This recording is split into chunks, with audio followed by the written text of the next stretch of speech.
My father was way ahead of his time, because now people want the bathtubs with the feet on them. They want them in their houses. It's retro. It's cool.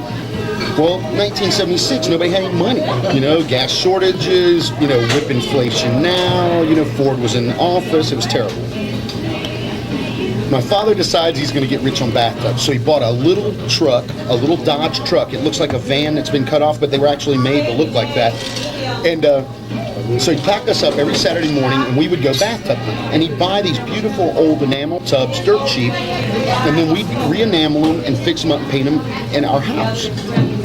And my father thought, well, this is going to be great. People buy them for their houses, you know. So we had like one, and we had two, and they sat in the backyard, and my father was in the army, so he got all these ponchos to put over top of them to protect them. So months went by, summer went by, we collected all these tubs that were beautiful. Old man did a great job at it. The enamel was perfect, no chips, painted, beautiful. If they were brass, we brassed them down, they were gorgeous. But we had like 20 of them in our backyard in Arlington, Virginia, on a major route. People would come by there like from school. When we get off school, everybody let out by our house. And we became known as the bathtub children, and people would make fun of us like, yeah, I bet you guys never have to worry about being clean. You know, and what is your family? Remember, your family must stink. You got a tub for everybody, huh? And needless to say, ensued fights, you know, defending my honor, you know, defending my father. So, you know, finally my mother got mad. And my mother's a great lady, because she never really says anything until she really means it. There's no extraneous speaking. One day she went to my father and she said, Walt, the tub's got to go, period. My father knew. So we had like a run on tubs at the house, you know, and people were coming, they were dirt cheap. Anyway, my father broke even on the tubs. He never made a penny on the tubs after all that work and everything else. And one day, it was about 2 weeks after we'd sold the last one, me and my mother were standing on our back porch, and it was screened in, and we're looking out over our little yard, which then was huge, but now it seems so small to me. And there were all these little yellow spots in the yard. And I stood there with my mom, and she was just looking out, shaking her head, and it dawned on me that we really were the bathtub people. We really were my father's bathtub children, and all these yellow spots on the lawn. It just kills me. Every time I think of that, I think of that boat in our backyard, and I think that boat is the same thing as those damn tubs. It just sits there, makes a yellow spot, and then it's going to be gone. You know, but it was funny stuff. Thanks for having me here. Let me tell you about my story. Let me sing it best I can. Let me tell you about my story. Let me tell you who I am. Let me tell you about my story.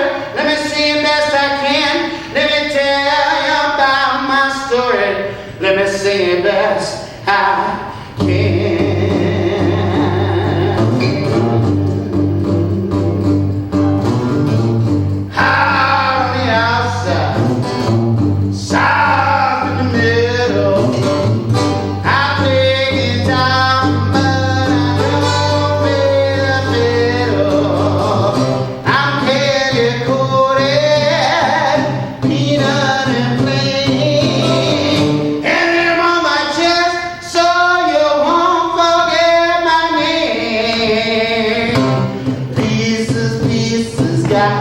Nothing on me. A candy bar seems the element to me. Potato chips and steak and bun. Taking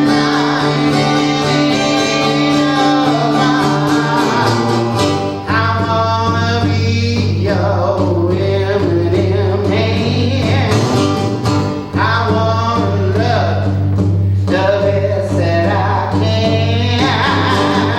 That's in your mouth, baby, and not in your hand.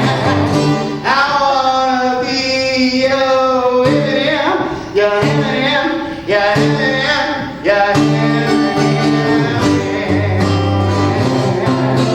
Let me tell you about here goes, ice cream is cold, but melts and gets a running. Them bears are cool, but they're oh so coming. And chili bellies, I candy for dummies. They can't love you and rub your tummy. Pieces, got it on.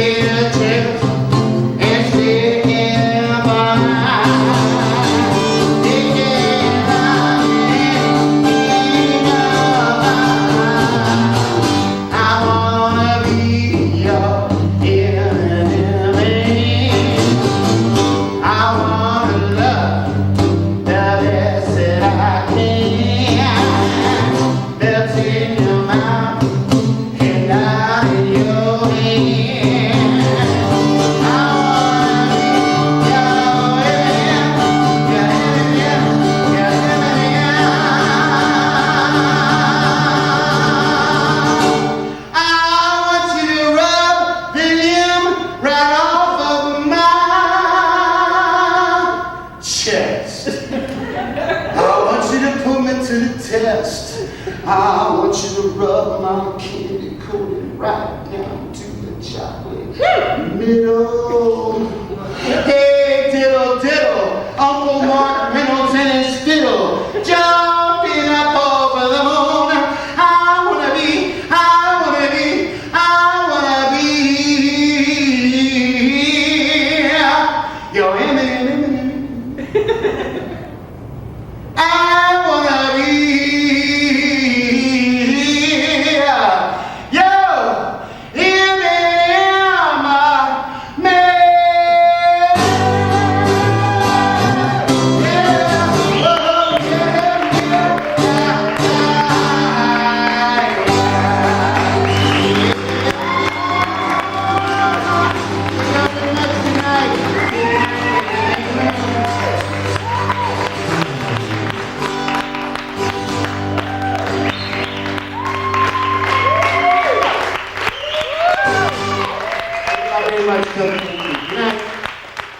This is something about my father. The reason we were always around animals is because my father has an incredible love for animals. In fact, my whole life, I've known my father kind of be like a Dr. Walt medicine man, you know, for animals. He'd make salves, like he'd find them along the roadside. And even when we were little, he would find them hurt or whatever. He'd bring them home and he'd fix them, which is so admirable. And I love him. He still does it. He'd make salves and he'd heal these dogs and put his hand right on the mangy part of the dog, you know, he had no fear. He just wanted to see these animals be better. He loved them. Well, these goats, he'd heard about them, had been abused. There's 3 of them.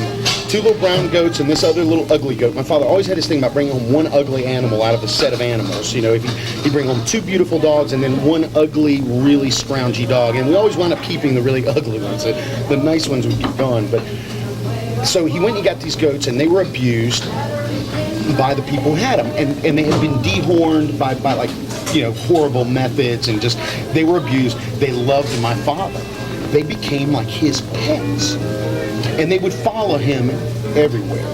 But goats are nasty, cantankerous, unreasonable animals. They don't know any rules. They run where they want.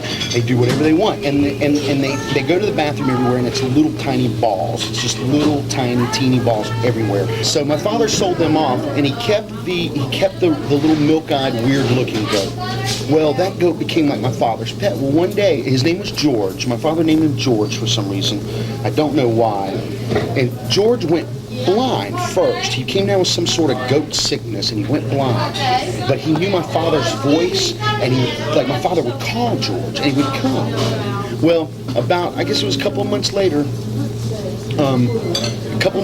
George wandered off into the in the woods and passed away. And I never really had ever seen my father get upset over one of the animals, but he loved that old goat so much. And it was always kind of an irony to me that it'd be 2 old goats. You know, it was 2 old goats. My old man, my father, the old goat, and he was so in love with this little old goat. But he found him one day. He was out hunting, and he saw his remains laying over there. And this was quite some time later. It was quite decomposed, but he found old George and he buried him, gave him a nice burial.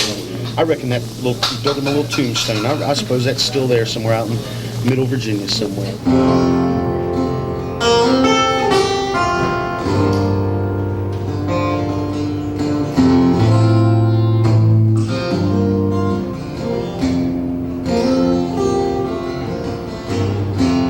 I have heard the bell tolling.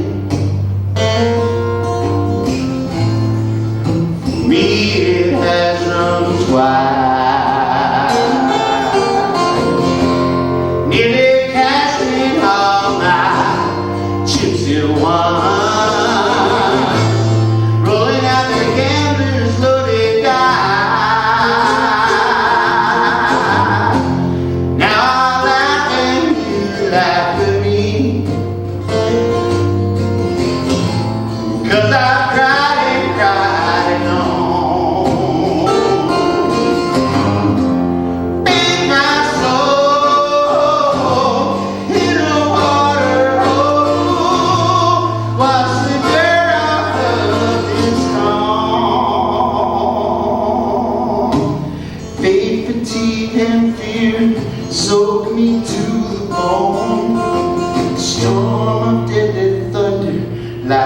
sends a signal home. I'm going down to the river.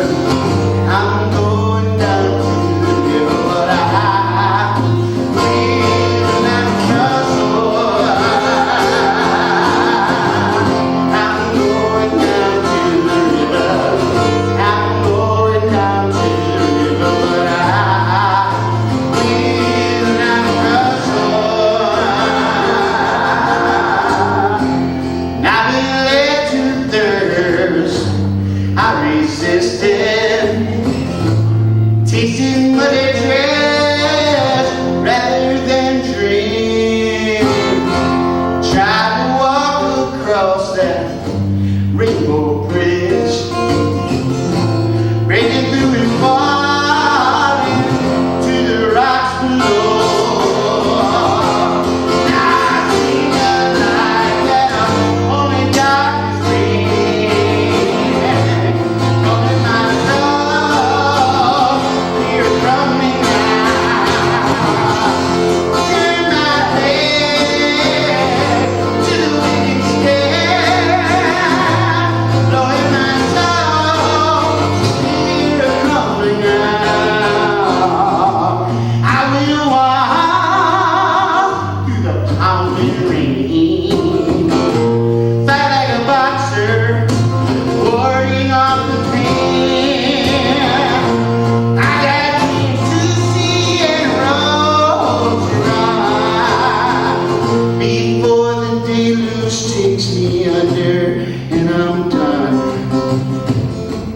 Faith, fatigue, and fear soak me to the bone. Storm of deadly thunder, lightning sends a signal.